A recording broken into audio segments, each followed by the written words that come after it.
Ahojte, keď som mala 19 rokov, vydala som svoju prvú e-knihu. Išlo o emotívne básne prvá časť.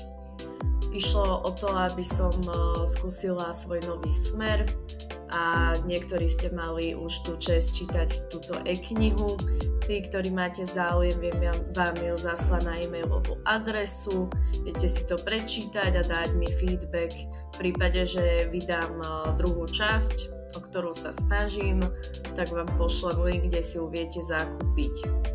Pred rokmi som v podstate chcela predávať túto knihu, ale ako vieme, na Slovensku v podstate poézia nie je až tak nejako predávaná, pokiaľ autor nie je známy, takže treba sa o to pokúšať a určite budem rada, ak podporím aj ďalších ľudí v tom, aby sa nebali a aby skúšali takisto niečo písať a prípadne ponúkať to vydavateľstvom alebo na druhú stranu skúsiť to sám vydať.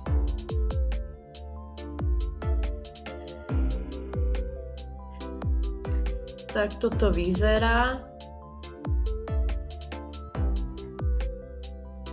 Krátkosti o mne, úvod a v podstate básne. Čo sa týka ilustrácií, tak som to riešila so známymi, v podstate na podporu ich umeleckých diel.